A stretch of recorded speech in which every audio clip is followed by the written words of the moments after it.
I think I'm so overwhelmed.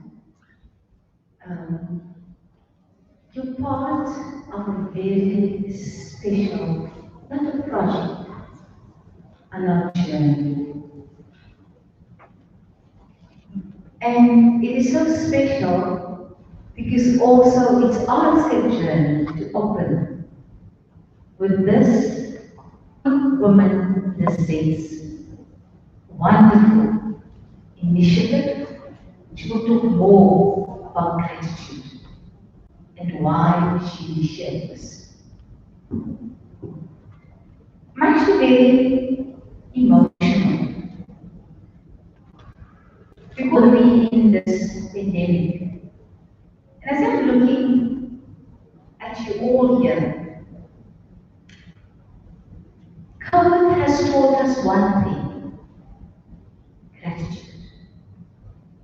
To breathe, just to say, I'm alive every morning. And before I go to bed, to say, I'm still breathing. COVID has also let us realize that all of us are equal. You can be a multi-millionaire. These days they use the words not millionaire, but multi-trillion, whatsoever.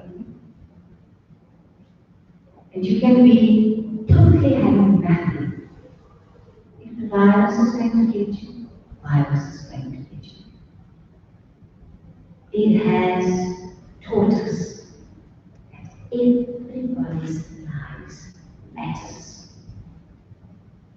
And that is why it is so important, Lizette, that what you have done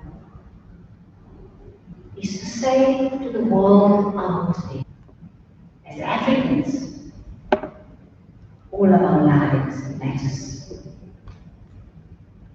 We're starting this journey not for 16 days against violence that is to stop against women and children.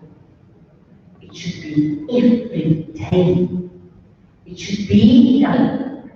We should say to our cultural practices as women, you need to say no. I'm not going to say no to that cultural practice that's diminishing me as a human being. You can't have this project if I can't say to you that needs to stop the cycle as well in our household.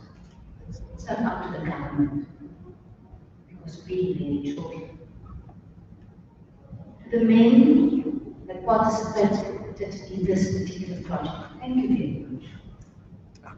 I had a young man that stays with me, Christian, and every night he said, he will sit dutifully embroidering his problem. Is it problem 31? Problem 31. And he will embroider. And I will look at him. Our mothers used to do that. Knitting jerseys, doing crochet, doing all of these little things. It's the patience, it's the thinking, it's the breathing. For the 27 men, it's the breathing process of how you use that needle into a cloth and being creative. Being creative. The reason why I'm mentioning this, to stop a practice, start years, it's a mindset. Apartheid was very successful. Violence. What I'm saying is that it's the waves. We need to start very early with our school curriculums, with everything in our households. It's also in our languages, in how we use the word. That is why you've asked me to do words. What words are we using? That is why we're starting tonight a journey. It's not going to stop. It's not going to be easy. It's 365 days. Every hour, every second, a person's gets raped. Gender violence is also a young voice. We're talking about gender.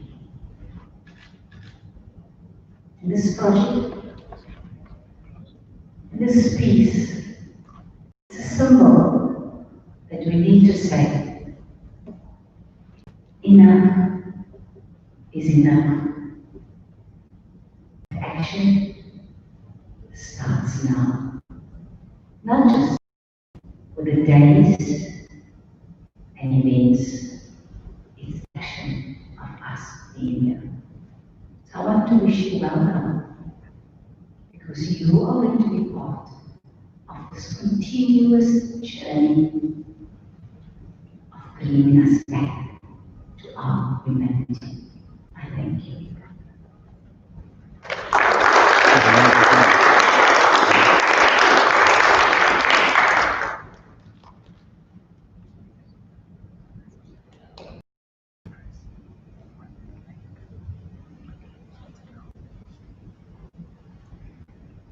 Hi everyone.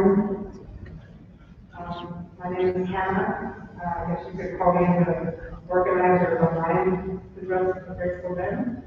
I'd like to tell you a bit about the stories behind the dress. But I actually think before I do that, it would be really great, since we didn't, there was good communicating, but I don't know if you all have a sense of who is in the room. And I think it would be great to just have a second to get a sense of who's in the room. So if you can raise your hand if you're a stitching brother.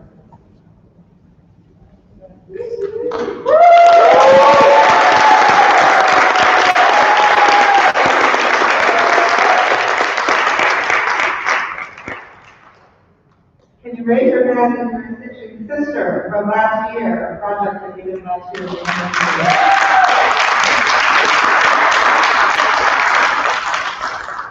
Raise your hand if you are from the Griffith Center for Social Innovation or Build Peace Conference, if you're involved in that at all.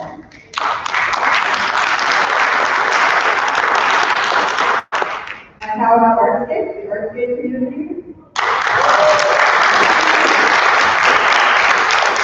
And then for all of you who are guests with the rest of us, you can raise your hand and you have a special gift. Thank you so much for coming out tonight. So the Dress of Graceful Men it was actually birthed out of another project, from the artwork of Mother's Gift that Lizette worked on last year, and that's how we met. Actually, we started working together on this project at Dress Gallery in Stellenbosch. And it was a hugely ambitious project. Some of you, I think, were at the exhibition, but I think it took a year for you to create. And there were 27 dresses about this size. 27 dresses, 27 bras, and 27 masks. And when I started working with Lizette, she was at the stage where she became increasingly worried that she wasn't going to be able to finish the project by the date it would be open. And her body was starting to suffer greatly. She was in chronic pain. She was dealing with some health issues that were crippling. And she just expressed it to me. She said, I'm just worried I can't finish this project. And I had just recently come to her and feeling like I wanted to do a lot more with work with my hands, about the computer, and I thought, there must be more women like me who would be interested in working with their hands and learning how to. I've never stitched in my life. I knew nothing about this kind of work. And then the project itself, Mother's Gift, was all about bringing women together in solidarity, celebrating femininity. And I thought, well, what a beautiful way to bring the project, to manifest the project, as to bring women together to help make that happen. So bring women together in solidarity to help make that happen. And so I suggested that maybe I would gather some women to help her and start stitching and helping to create these 27 dresses.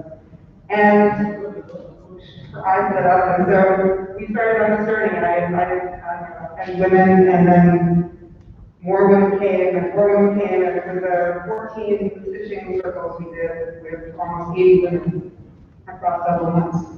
And what was particularly interesting for me was when I first started doing outreach, one of the first people that expressed interest in the project was a man. And I was really struck by that. And he said, he grew up with women stitching around him as a child, as a young boy, and he thought that would be just really interesting for him to have that experience himself. And so I went to Lizette and I said, well, what do you think? Like, this whole project is really about women coming together in solidarity. And she's like, I don't think that's not really what I want. I really want a women-only space. And so I went back to him and I said, sorry, but this isn't really going to work. And then he decided to bring he asked if his daughter, his 16-year-old daughter, would be able to participate. And so she started to come. And he would drive her, he would drop her off, and pick her up, and then we kind of, stick his head in and have a chat and start eating our snack. He really wanted to be there.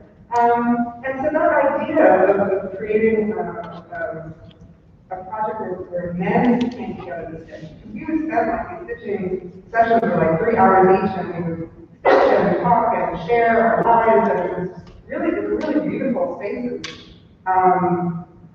And so I had this idea in my head, and then we got approached by one of the stitching sisters who was involved in this Bill Peace Conference, and mentioned that she had come to us, and they have a fabric artist as a resident artist in their conference every year. They go to a different place in the world, and they thought, well, would you be interested in joining our conference? And so when that came about, this idea of a stitching project with men kept coming to my mind, and in particular thinking about peace building and how gendered peace building is. The peace building work that's done on the ground in communities is mostly women. When you get up to high institutional levels, it often comes with the UN, a lot of men. Anyway, there's a very gendered nature of that kind of work. And then just Lizette and I talk about the need for men to be involved in healing the destruction of the earth, the violence. There's a lot of focus on women, but actually we need to heal masculinity. So we had some conversations about that, and so that's basically how the project was born. In terms of the idea for the Stitching Brothers came to me through Gopar, through this man who was interested, and then Lizette basically went away for a while and kind of thought about, well, what would this mean? So, okay, you're going to bring these guys together to stitch, but how would we do this, and so Lizette really conceptualized what that would look like. So that's just a little bit of the background, and I think I will pass this on to pass the story thread on to Lizette, to her experience of the process and what it has meant to her. Yeah. How is this working?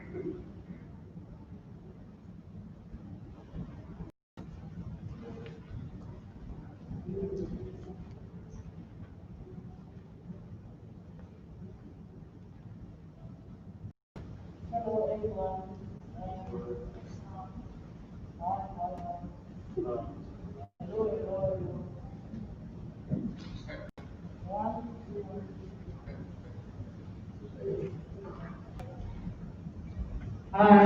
2, 3. Yes.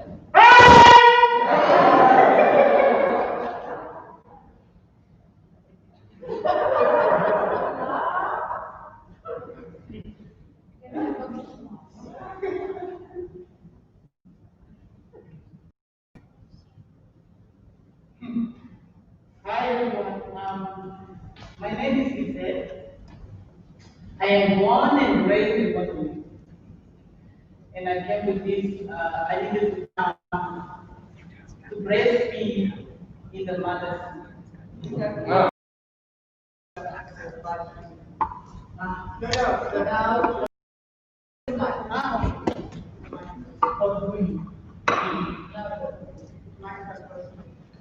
okay, so I came to breastfeed at Mother City, and Mother City gave me love, and peace, gave me ideas, gave me more and more and more boost my energy.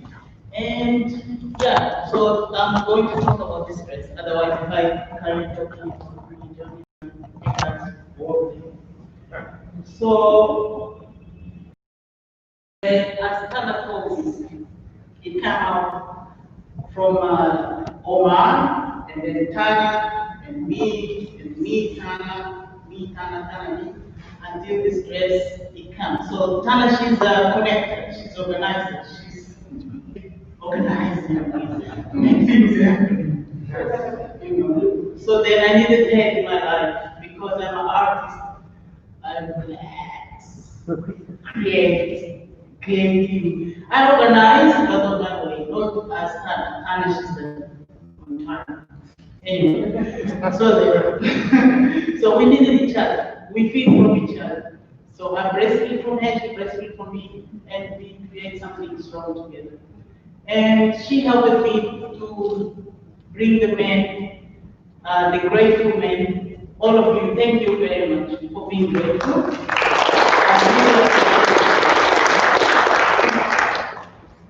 I really appreciate your role, your energy, your time, to give your time to be here to contribute for this love making with your hands, with your energy, with your words. So somebody told me once that if you tell a story, people remember. If you tell a message, but like lecturing, things like that, it's most likely for people to forget. So the story remains because it comes with emotion, with the energy, with the vibration, with love. So this is the story that we are telling. And by you writing the word, it remains in your mind, the energy, the moments that you took to stitch, it remains in your mind. So it's a process of healing because you need to heal yourself from all the violence that you're going through, that you hear the message that inherited since you are born that men doesn't cry, men must be strong, you know, that's not right. Men should cry, men should be emotional, men should express, you know. So this is the way to bring that child in you, that love in you, and to appreciate the woman of your life, your mother and your child, your sister, your neighbor, cleaner, your driver, your whatever. Anyway, women in general. So we need to heal this planet because we screw it up. So really, we need to heal. Men need to heal the soul, the inner. Women need to heal because we went through a lot. Men tend to neglect the power of the woman, the role of the woman in this universe. But you imagine why God gave us the role of, He trusts us to hold this seed. He trusts us with this seed of humanity. We bear, we give birth, you know, we milk, we're not cows. But then we breastfeed, we raise our kids, we make them a man. But even as a man, he still needs mother because there is something about the woman that is very strong, and men should begin to recognize that, you know, not neglecting your power, you know, we just need the space. The yin and yang must be yin and yang, not you know, must be like balanced. We need you, you need us, in order to make this planet beautiful and shining. The world is full of pain. We need to start with love, but not just talking about love. Yeah. Because we talk. I'm also tired of talking. Now this is time for action. So this is the action. By you sitting, you are doing something. You are not talking. You are making it happen. You are materializing your immortalizing your moment, your energy, your spirit. So thank you, Alice, for hosting. Is this she or she is head and she? She.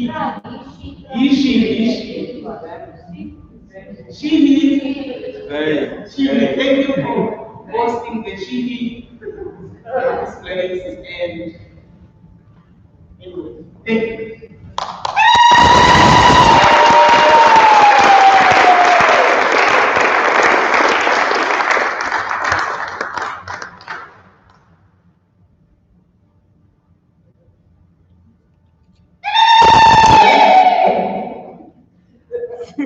So, I can't do that. You want me to do that? But who me? Turn your mic on. So I'm just really not that some people actually got this invitation last minute. So I just want to make sure that everyone knows what actually happened here. So we explained that 27 brothers, 27 men came, joined this project. They stitched messages to the women in their life. And just to give you an idea, when we did the call out, I mean, we really didn't know if anyone would respond, right? It was a bit of an experiment. I had a feeling, I had a hunch that we would have men that would be interested, but we didn't know, we might have had 2 people who responded, so it was very much an experiment. But I want to share some of the I don't know if there were questions, but when we put the call out, we were appealing to men who take joy in breaking gender stereotypes, who feel gratitude for women's contributions to their life in the world, men who are eager to transform the way that manhood is defined by society, men who are actively helping to nurture a society free of violence, discrimination against women, and men who honor the feminine inside of themselves. And so those were that was the call out. So some of the men resonated with, say, one of those aspects, and some resonated with others. And so men came for different reasons, right? Some men were really attracted by the idea of putting their artistic, creative side to work.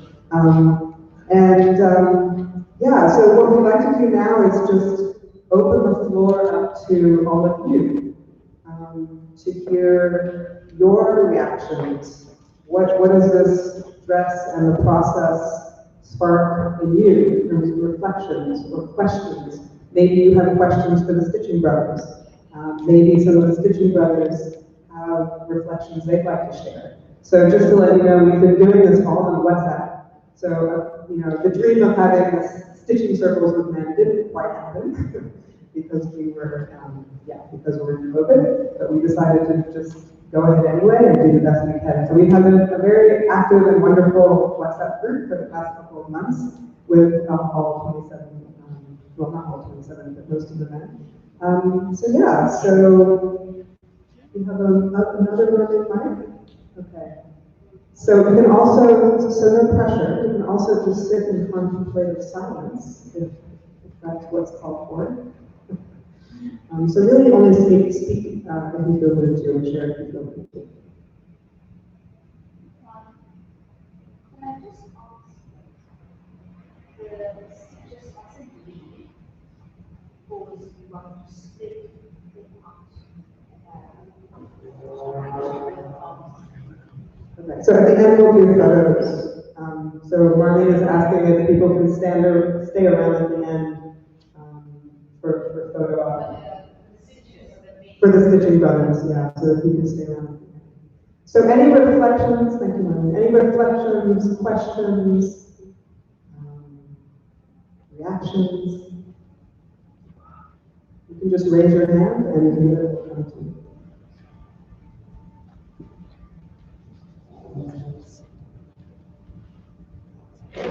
Good evening, everyone.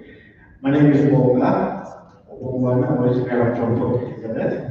But as Lizette, I reside here in Khensa Khancu. And I got an invitation by one of my friends, Lunga, she's also here. She told me about the project. And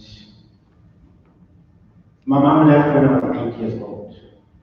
So So I could decide to be one of those angry men towards women. But I thank the man who raised me because he raised me to respect women, irrespective of. And when I started this project, next door there was a granny that she used to live with us. She passed on when she was about 106 years old. And I thought of her when I was doing this. This woman used to sob in front of me, and I would sit and watch. And she used to say to me, "You must do this, you must do this," and I never listened to her. But I was so excited when this opportunity came, especially not to focus on what I've missed, according to my mother, but to focus on what the universe provided for me. Because God, the universe, put women around me. And making those stitches, it reminded me the passion, the love was shared. And for me, Lizette and Tana, it was like a therapeutic session. It was my therapy, part of my therapy. And as I was teaching, there were times I would not feel like doing anything, and I would allow myself that time. But there were times I would sit down and start. I mean, sometimes I would wake up at 2 o'clock in the morning, pour a glass of wine, and sit and work and enjoy it. So thank you so much, guys, because you contributed in making me a better man. As much as what I wrote, my theme was about that women are trees. They are trees of life. They give us shelter. They provide for us. So thank you very much. I salute you, ladies.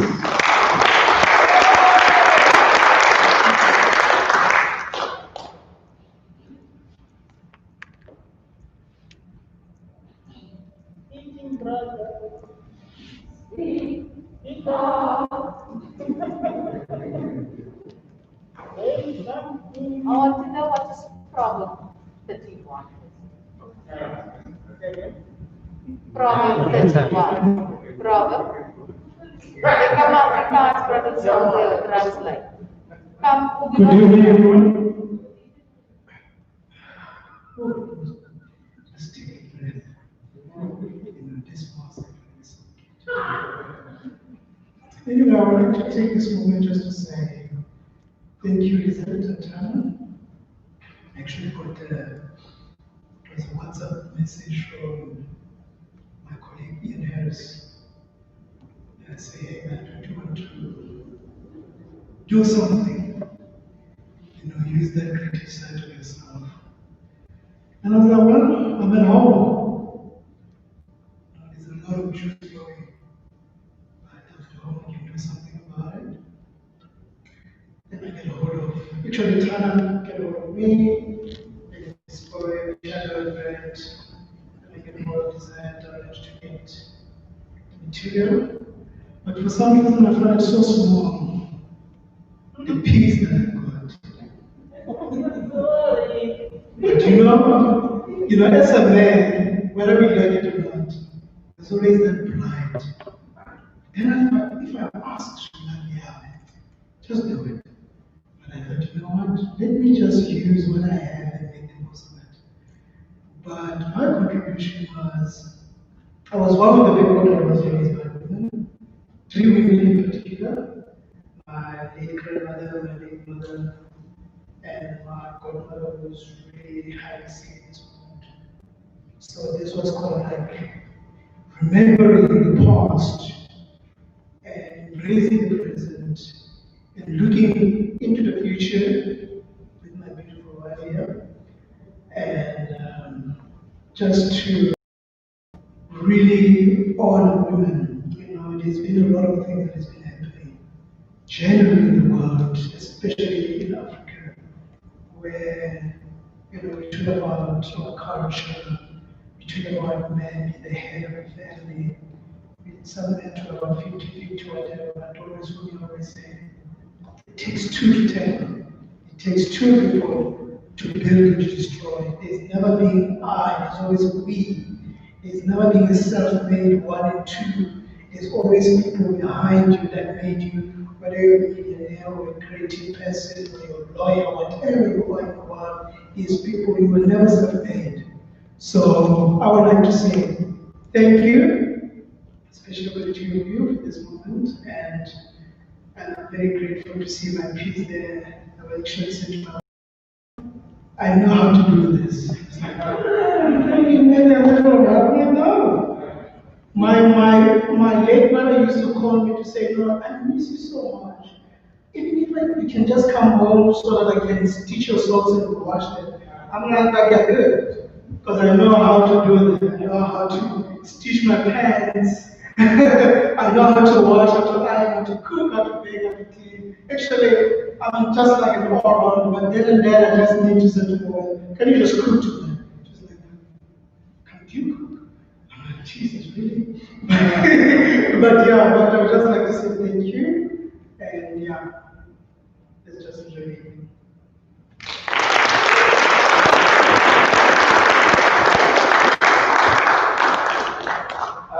I don't even need the microphone.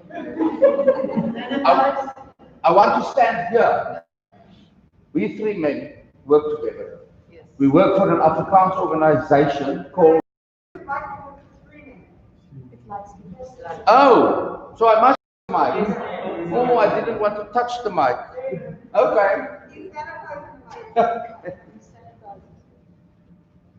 Now it's good.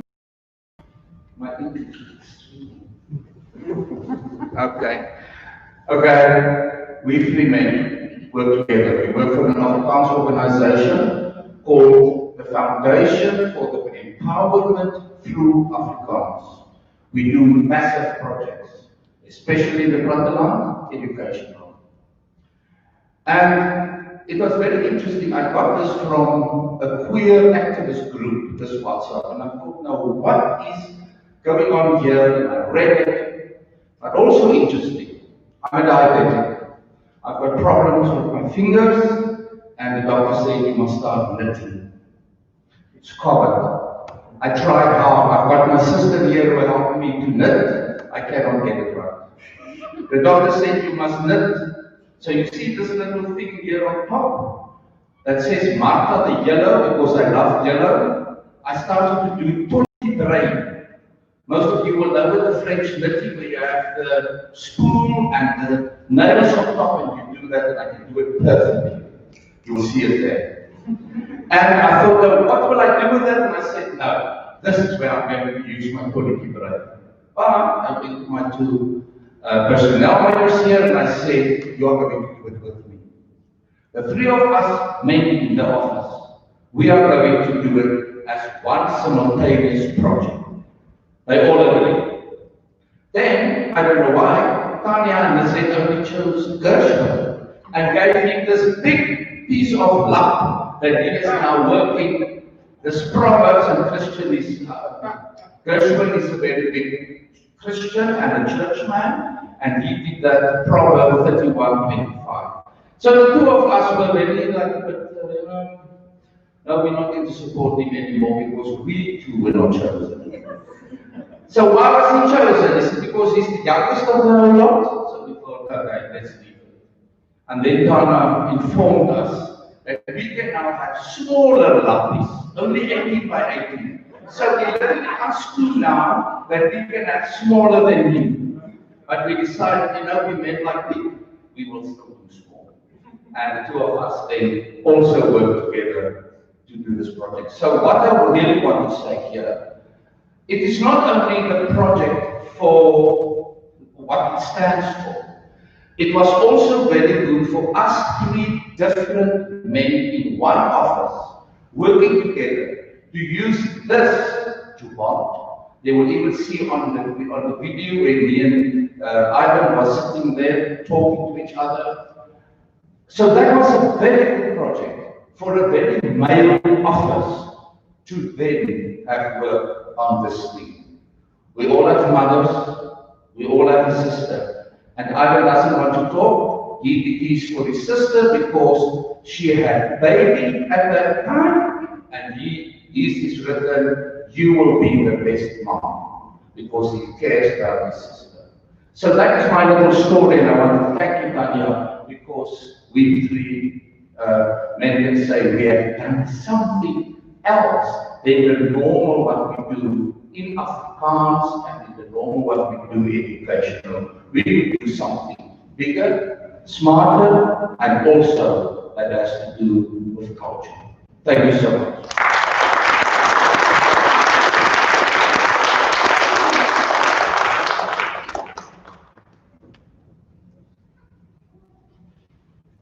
Does anyone have any questions for the picture president?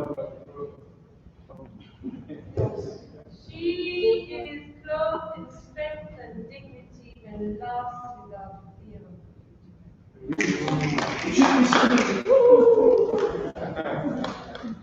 She must not own my own. Where's the mic?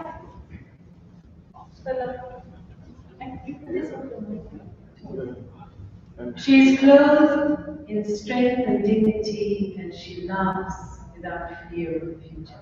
Wow. Proverbs 31:25.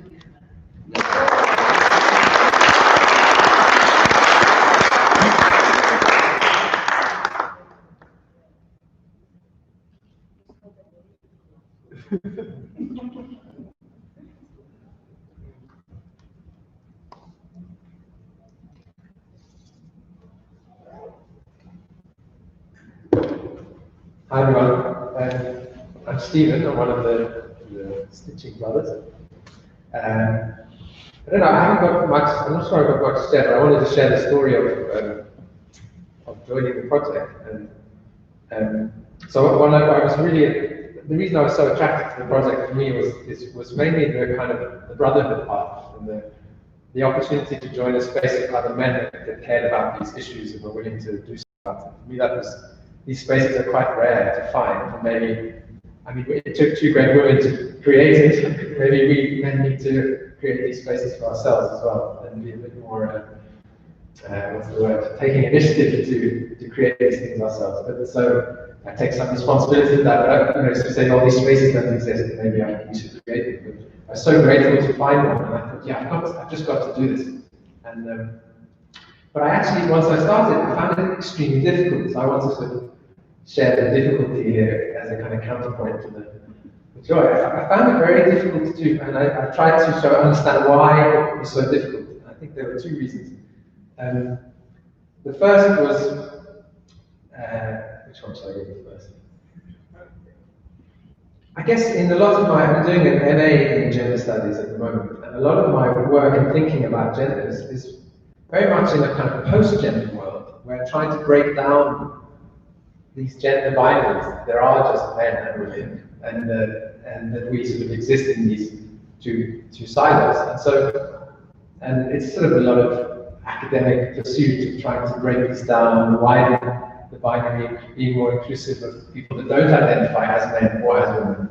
And so, when I found myself actually trying to decide what to stitch, I couldn't think of anything. I was like, this is ridiculous, because I'm very, I feel lots of great gratitude to the women in my life, but I felt this resistance to kind of putting it down, because I wanted to try and, a lot of my work is about trying to move beyond these categories, not to reinforce them. So it was really troubling to me, because I thought, well, what kind of man am I that I can't express my gratitude here? So I wanted to share that as a kind of, actually I found it really difficult to find the words, to have the confidence to put them down. Even though internally I knew that, you know, I feel lots of gratitude. And the second, and eventually I think I came up with something that was worth putting down. And then the second thing that was challenging is that I just had a young, and I found myself signing up for lots of things like this in the weeks after. This came just weeks after the birth. I was going to sign up for this. I joined a men's group. I didn't have time to do any of these things because I had a newborn. And so the other reason why it was so difficult was I only started the day before the deadline. And I wrote first to Tana. I said, Tana, I think I called you. I left a voice note. I can't. This was 2 days before the deadline. I said, I've really messed up. I've made a commitment to you and to Lizette and to the other brothers, and I can't meet it. I haven't even started, and I don't know what to sew. And Tana was very sort of understanding and said, see. She kind of left. She very cleverly left the window. Kind of, we should tell Lizette first of all. She needs to know to plan. But you know, there was something she said which kind of left this chink, like, maybe it's not too late. And on that Friday, the next day on Friday, literally 24 hours before the deadline, suddenly I sort of had this realization that this was something very important for me to overcome, and also to overcome the creative barrier, because for me that's a real challenge. And one of the joys of this is getting through the sort of creating and confidence barrier. You can actually create something with your hands. You know, never really felt like I could do that. So it was a very late night, Friday night, and Saturday night, and Sunday night, and for a few days after that, I think I had it in 5 days later. And it was all nighttime work. It was after my baby and my partner go to sleep, and then I sat up late into the night by a lamp to try and create something that was worthwhile. And if you look very closely at mine, you'll see that there's a lot of mistakes. But I was so grateful to the other brothers for kind of their encouragement in the park when we met one day, and to the opportunity to actually go through and to push through those challenges. So I wanted to share those challenges and say that eventually I pushed through them as a result of this kind of project. So that's great.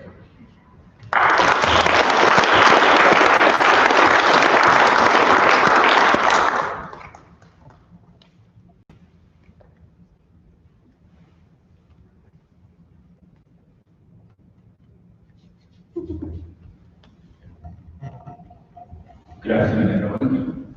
So I am also one of the teaching brothers, and I came to DM about brotherhood through the invitation of Tana, who I met last year or a year before last one, and a music project in Mapuga. And I didn't really know what I was getting myself into. I took a couple of days to think about it. And I accepted to be part of it because I've been a fan of Lizette's work for a while. And so it took me time to really know what I wanted to write about. I consulted with women that I live with, which is my wife and my daughter. And so as part of my culture, one of the ways in which you celebrate people is by acclamation, by chanting their names. But I didn't know how to chant names. So I decided to write all the names of my ancestors and the Orishas of my culture. I'm Yoruba from West Africa. And Yoruba is not just a language group, it's also a religion. And so I decided to write the names of all the modern day Euro, the beings, and the Orishas, and my ancestors, my maternal, my matriarch, my women, female ancestors, and the name of my wife, my progenies, and you know, they are very colorful people. I met my great-great-grandmother, I met my great-grandmother, I met this really colorful people who lived a very, very long life. My grandmother died in 2014 when my uncle was almost 80. So she doesn't know when she was born. We are convinced that she was well over 100 because she said she married late, and you know. And so I've written all of that, and I've written them in all sorts of colors. There's really no pattern to it because I don't think I'm artistic visually. But you know, I had many colors. I had help from my wife, and you know, sometimes when I look at it, I'm very proud of it. Sometimes I wish I had seen what other people had done before I kept my video there. But yeah, it's an empowering process for us. It took me time to start. First, we had to recover from COVID because we all had COVID in my house, and we did it. I did teaching in high school, home economics. But yeah, I don't know how much of it worked for me. But yeah, there was no pattern, there was no system. I got inspired when they talk about black people and how they put spices in their stew or food. You just add it to your ancestors, say stop. So I could be sewing in a particular way, and I discovered that it was to do it as I went along, and so I did it that way. And it came out. My wife thinks it's the most beautiful thing there. I agree with her. Thank you.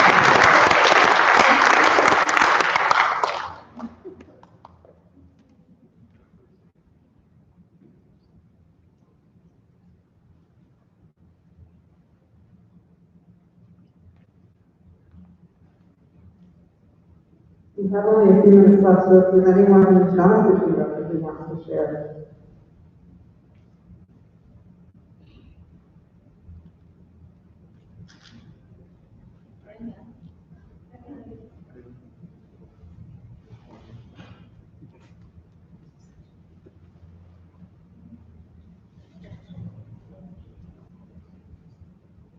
Hi, so I am also a great fan of Lizette.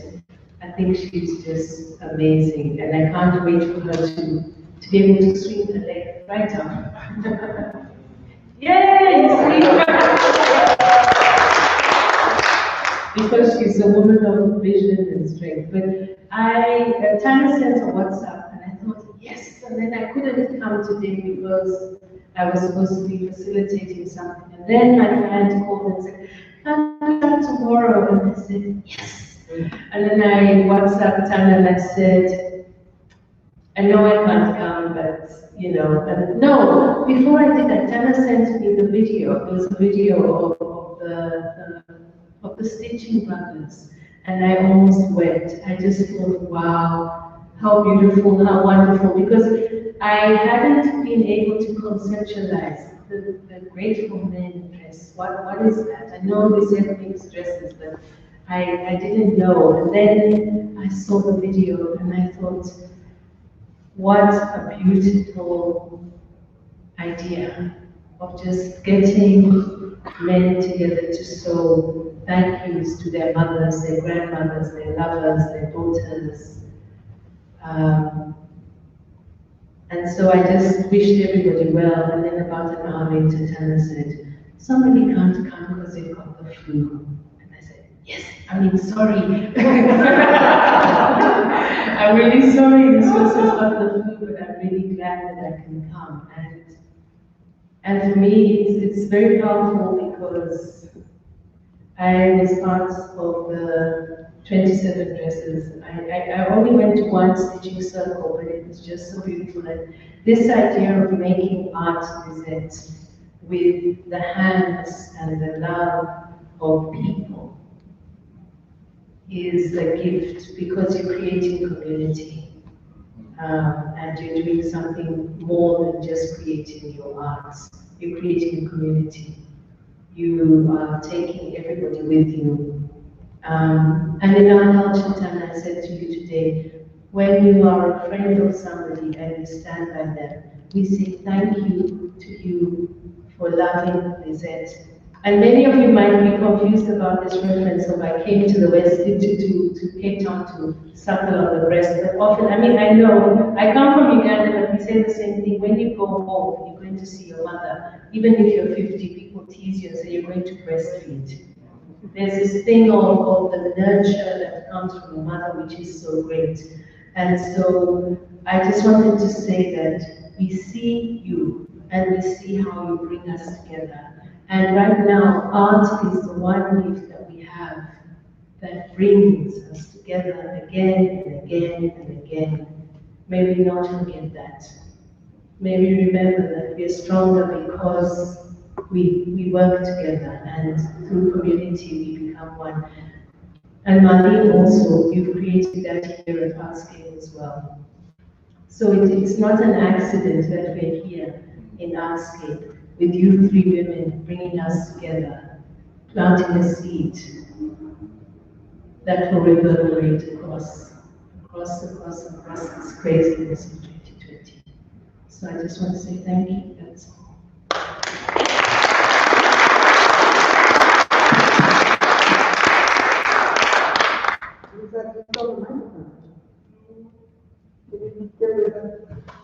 I think it would be nice to share maybe now with as to the vision for taking this project forward.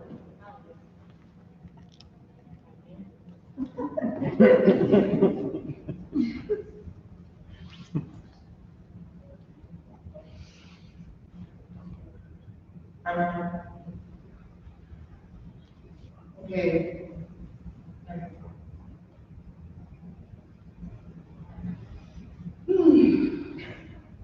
Okay. So the dress, the seed was planted. So then we need to feed the seed with the water, love, so then the tree can grow. Meaning that any man who's still interested to stitch and to say a word of gratitude to women, they are welcome to do it because this dress, I decided that it shouldn't stop, it should keep growing until I die. So, or maybe continue even if I die, keep growing, keep growing, keep growing. So it's open, the project is still open for, well, growth, men of the universe, for the women of the universe. And this project is part of the Build Peace Conference, which is an international conference. And so we have an exhibition booth, virtual exhibition booth, where we're inviting them from that conference to contribute. So yeah, we'll see where this leads us. Also just want to really thank Artscape for hosting. Like, we lost our physical space with COVID, and so this has been a real gift to be able to have this in person. Because the idea of spending months with the Stitching Brothers on a WhatsApp group and then not being able to see the dress in person, just like, yeah, it didn't sit well with me. And just also thank the Bertha Center for Social Innovation and the Build Peace Conference for taking this on. And as a conference, like the fact that they have an artist in residence in their conference, that they take art that seriously, that at every conference, art is such a major part of how they explore the themes of peace building. I just hope that more intellectual spaces will start to look at art and weave art into the thinking and the conceptualization and analysis, because we're losing a part of our humanity when we don't have that as something. And thank you, Brother and Zane, for your beautiful music.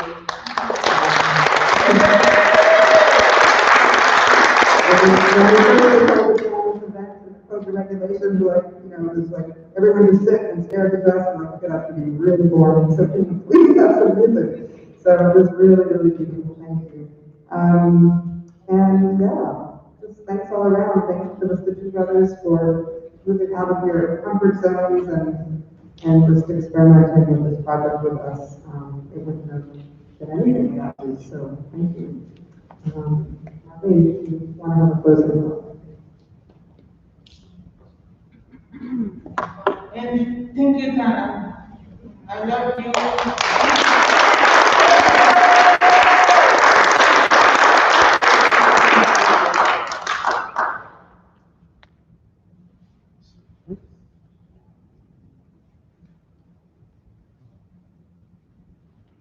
I want you to spread the news that it is safe to come to Artscape. Tana, deep in my heart. I said it forever.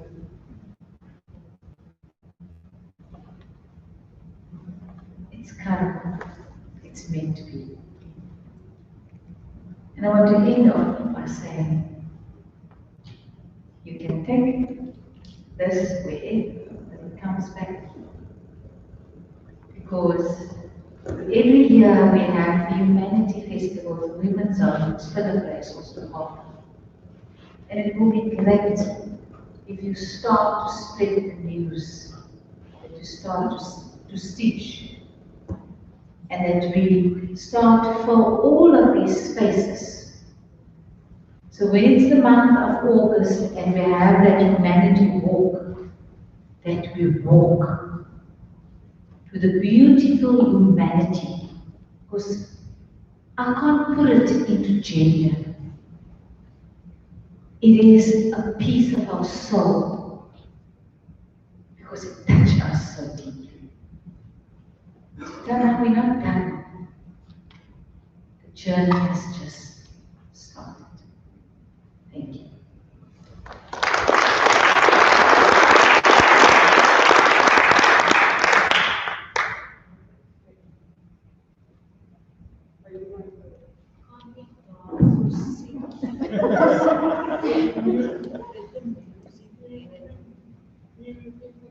Another song just for us. And the photo with the men, Da and Tana. We put on this, Tana. Ladies and gentlemen, just please note when you're leaving the building, just keep a distance of 2 meters. Thank you.